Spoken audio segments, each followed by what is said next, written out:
There was a group of teenage friends, 4 boys and 4 girls, who went to the same high school. One night, they were having a small party in the house of one of the boys. It was after midnight and the talk soon turned to scary stories. The friends wanted to test their courage by going to a haunted location. They thought it would be fun to scare themselves by exploring a creepy place in the dark. For years they had heard scary stories about an old abandoned school that lay on the outskirts of town. Everyone said it was haunted. None of the teenagers actually believed in ghosts, but they wanted to scare themselves, and it seemed like the old abandoned school was the easiest place. One of the girls had a car, so they drove out to the old schoolhouse and parked outside the grounds. The 8 friends decided that they would explore the school in pairs. The plan was for each pair to walk around the school anti-clockwise. It would take about 10 minutes to circumnavigate the school. The first pair would start off, and when they returned they would tell the others what they had seen. Then it would be the turn of the second pair to walk around the school. The first pair, a boy and a girl, set off as the remaining 6 teenagers waited by the car. After a while they began to grow impatient. It had been more than 20 minutes and their friends had still not returned. After 30 minutes had passed since the first pair left, the others got tired of waiting. The next boy and girl decided to walk around the school and look for their friends. The others waited and waited, but the second pair failed to come back. The remaining teenagers couldn't understand what was happening.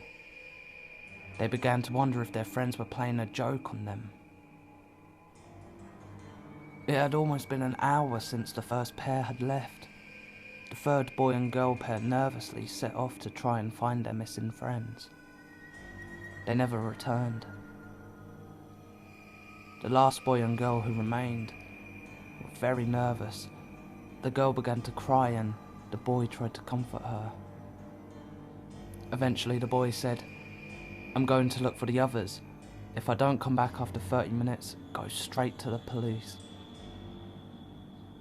After he left, the girl stood alone in the cold and the dark, weeping silently. She waited an hour, but nobody came back. She got into the car, turned the keys in the ignition and drove to the nearest police station. 4 police officers accompanied the girl back to the school, and as dawn began to break, they launched a search for the 7 missing teenagers. At first they couldn't find any sign of them on the school grounds, but then they discovered that the side door of the old, disused school gym was standing open. The police went inside, but it was empty. There was an eerie silence in the air. It was when they looked inside the toilet in the gym that they finally found the missing 7. They were all hanging from the ceiling by their necks. The police questioned the surviving girl and she swore that she had been telling the truth. The 7 teenagers had gone to the abandoned school to test their courage. They had no reason to commit suicide. However, after spending weeks trying to solve the mystery, the police finally closed the case, saying they could not find any evidence that the teenagers had been murdered. In the end, the incident was explained away as a case of mass hysteria. The police claimed that the 7 teenagers must have been involved in some sort of suicide pact. To this day, nobody in that town will dare to venture out to the old abandoned school after nightfall.